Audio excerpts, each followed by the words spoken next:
Ora, a fé é a certeza de coisas que se esperam, a convicção de fatos que não se veem. Hebreus capítulo 11, verso 1. Oremos.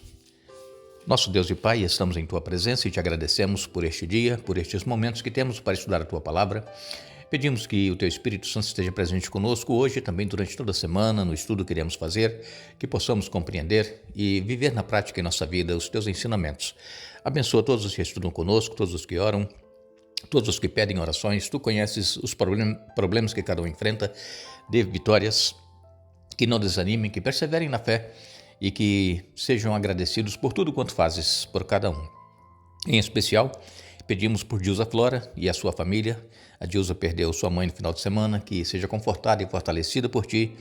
Também abençoes Nadege Duran Ludovico, que completou mais um ano de vida, Dulcineia Alvarenga, Terezinha de Souza Vieira, Geraldo Soares, Ricardo Rodrigues, Nilda e todos os demais que nos escrevem pedindo orações. Tu conheces os problemas que cada um enfrenta. Dê vitórias, nós confiamos em Ti, em nome de Jesus. Amém. Queremos aqui agradecer a todos vocês que são inscritos no canal Hora Tranquila no YouTube, a todos vocês que participam, comentando, fazendo perguntas, clicando no dedinho de joinha, vocês que compartilham.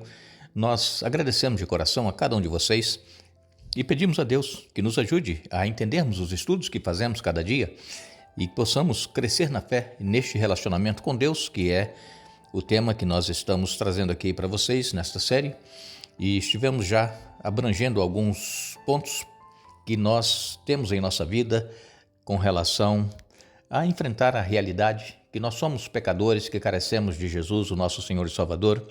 Nós precisamos conhecer mais a Deus, nós precisamos pedir forças para vencer o orgulho que porventura temos em nossa mente, em nosso coração, e nos dar humildade. Também nós já estudamos aqui a respeito da importância da Bíblia, como nós deveremos estudar a Bíblia. Falamos a respeito da oração, uma vida de oração, oração na prática. E falaremos então esta semana no estudo sobre vivendo pela fé. Como nós lemos aqui em Hebreus 11:1, a fé é a certeza de coisas que se esperam e convicção de fatos que não se veem. Muitas vezes, algumas pessoas podem dizer que não têm fé. Isso pode acontecer, mas normalmente a pessoa ela crê em alguma coisa. Se não crê em Deus, no Deus que nós cremos, no poder dele, mas crê em outras coisas que realmente não tem poder nenhum. Infelizmente isso acontece muito. E a fé, ela é como um sinal de internet chamado Wi-Fi. O Wi-Fi, esse sinal a gente não vê, mas ele está presente em todos os lugares. Assim é a fé. A fé, ela é um poder que nós temos para nos conectar com Deus. Então, sem fé é impossível agradar a Deus, diz a palavra em Hebreus capítulo 11. Mas precisamos então desenvolver a nossa fé. E como é que está a nossa fé hoje? Hoje, temos mantido confiantes em Deus, a certeza de que Ele está vendo nossa situação, nosso problema e que Ele vai trazer uma solução? Isso depende de fé. Nós, se não tivermos fé, de forma alguma nós iremos receber aquilo que nós estamos necessitando. Então, quem sabe pode ter algum momento em sua vida, em minha vida, que já vacilamos com relação à nossa fé. Já duvidamos em algum momento. Igual quando Pedro estava andando sobre as águas, ele perguntou se era realmente Jesus que estava lá andando sobre as águas. Ele falou: deixa eu ir contigo. E Jesus falou: pode vir. E Pedro começou a caminhar sobre as águas, mas ele, em determinado momento, ele vacilou e ele começou a afundar. Quem sabe a fé dele vacilou naquele momento, quem sabe o orgulho por estar andando sobre as águas, alguma coisa aconteceu e ele começou a afundar, mas ele clamou: Senhor, salva-me! E Jesus estendeu a mão e o salvou. Assim também, irmãos, acontece conosco. Podemos, quem sabe, em algum momento vacilar na nossa vida espiritual, na nossa fé, fracassar, ter dúvidas daquilo que nós cremos. Mas se nós clamarmos, Jesus ele está pronto a estender a sua mão e também nos salvar. Então, como eu disse para vocês, a fé é a certeza das coisas que se esperam, a convicção de fatos que não se veem. Hebreus 11, verso 1. E o próprio Senhor Jesus, ele disse que nós precisamos ter fé como um grão de mostarda. Por menor que seja a nossa fé, se ela for colocada em ação, Deus ele vai agir, Deus vai atuar em nós.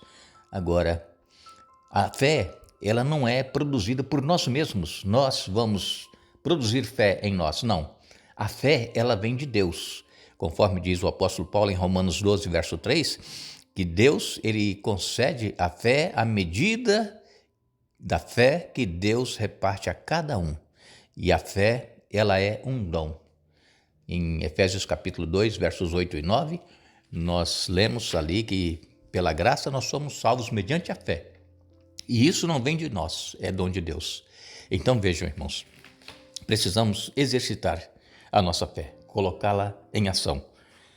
Agora, existem pessoas que, mesmo crendo em Deus, pedem a Deus um sinal.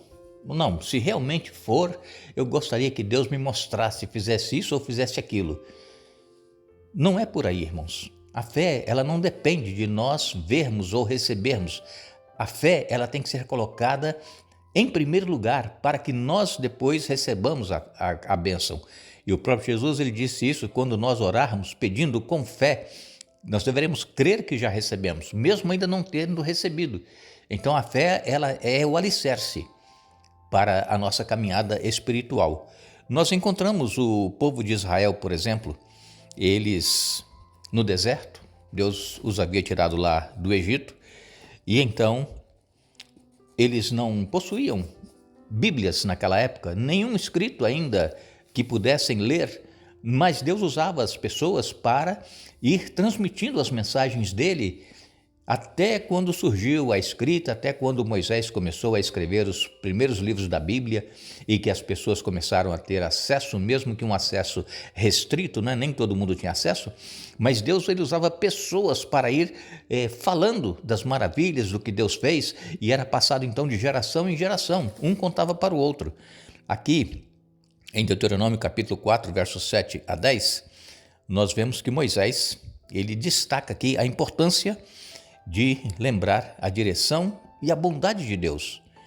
Deuteronômio 4, versos 7 a 10, nos diz a palavra de Deus: pois que grande nação tem um Deus tão próximo de si como o Senhor? Nosso Deus está próximo de nós sempre que o invocamos? E que grande nação tem decretos e estatutos tão justos quanto este conjunto de leis que hoje lhes dou? Fiquem muito atentos, cuidem para que não se esqueçam daquilo que viram com os próprios olhos. Não deixem que essas lembranças se apaguem de sua memória enquanto viverem. Passem-nas adiante a seus filhos e netos.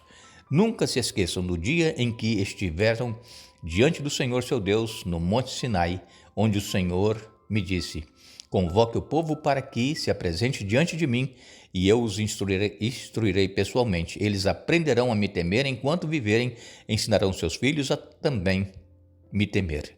Aqui, Deuteronômio 4, 7 a 10, é exatamente o que eu acabei de falar para vocês agora há pouco. A mensagem de Deus, os acontecimentos, eles eram passados de geração em geração. E Moisés, então, faz uma advertência para que eles não se esquecessem de tudo aquilo que eles viram e que passassem para os seus filhos, para os seus netos. E assim era passada a mensagem de Deus no início, quando Deus chamou Abraão, depois Isaac, Jacó e, enfim, a nação de Israel. Eles recebiam a mensagem diretamente de Deus e passavam para as outras pessoas. Hoje nós temos a Bíblia, hoje nós temos a palavra de Deus completa, hoje nós conhecemos a história dos nossos antepassados, dos patriarcas, daqueles que Deus chamou, conhecemos toda a história e nós sabemos que Deus é um Deus presente, que Deus ele age no momento certo. Claro que Deus tem o momento dele para agir. Aqui também em Deuteronômio capítulo 8, versos 2 e 3, Moisés falando: lembrem-se de como o Senhor seu Deus os guiou pelo deserto estes 40 anos, humilhando-os e pondo à prova o seu caráter para ver se vocês obedeceriam ou não a seus mandamentos. Sim, ele os humilhou, permitindo que tivessem fome. Em seguida, ele os sustentou com maná, um alimento que nem vocês nem seus antepassados conheciam, a fim de lhes ensinar que as pessoas não vivem só de pão, mas de toda a palavra que vem da boca do Senhor. Que mensagem maravilhosa de Moisés ao povo, para que não se esquecesse. E nós, irmãos, nós também não podemos nos esquecer de tudo que Deus tem feito por nós. Mas, infelizmente, muitas pessoas, elas pedem um sinal para crer, conforme está aqui em Marcos capítulo 8, versos 11 e 12. Alguns fariseus vieram ao encontro de Jesus e começaram a discutir com ele. Para pô-lo à prova, exigiram que lhes mostrassem um sinal do céu. Ao ouvir isso, Jesus suspirou profundamente e disse: Por que este povo insiste em pedir um sinal? Eu lhes digo a verdade, não darei sinal algum aos homens dessa geração. Vejam, o povo judeu, este povo para o qual Jesus veio e eles não o aceitaram, eles viam todas as maravilhas que Jesus estava realizando, eles ouviram falar de tudo que Deus fez no passado pelo povo judeu, pelo povo de Israel, e agora eles pedem a Deus um sinal. Irmãos, se nós temos bênçãos todos os dias e nós ainda queremos um sinal, é sinal que nós não cremos em Deus. Então nós temos que ser gratos a Deus por tudo que Ele faz por nós. E o próprio Jesus, ele disse em João capítulo 20, no verso 29, bem-aventurados são aqueles que não viram e creram. Vejam, nós não vimos nada disso que Jesus realizou, mas nós cremos. Então, bem-aventurados, felizes aqueles que não viram e creram. E agora aqueles que viam Jesus realizando milagres e maravilhas todos os dias ainda queriam um sinal para provar que ele era o Filho de Deus. É sinal de que eles não criam. Aqui em Hebreus, no capítulo 11 e no verso 1 que nós lemos para vocês no começo, diz aqui: a fé é a certeza de coisas que se esperam, a convicção de fatos que se não veem. Deus, ele não nos pede uma fé cega, porque Deus já nos deu inúmeras razões para crer. E ainda assim, mesmo com todas essas evidências, sempre existe espaço para dúvida. O segredo é focar o que fortalece a fé, não o que enfraquece a fé. Então vamos focar naquilo que nos ajuda a permanecermos firmes e crendo neste Deus poderoso e tendo a certeza de que Ele vai realizar o milagre em nossa vida. A fé é a certeza das coisas que se esperam, a convicção de fatos que não se veem. Nós agradecemos a todos vocês que estiveram conosco hoje, estudando a Bíblia. Vamos retornar amanhã dando sequência ao estudo desta semana, mas que nós creiamos em Deus. Mesmo, quem sabe, não recebendo aquilo que nós estamos pedindo, clamando a Deus, mas que Ele vai fazer o melhor por nós. Porque todo aquele que pede com fé, crendo que receberam, é o que nós deveremos fazer. Que Deus nos abençoe, que Deus nos dê um bom dia.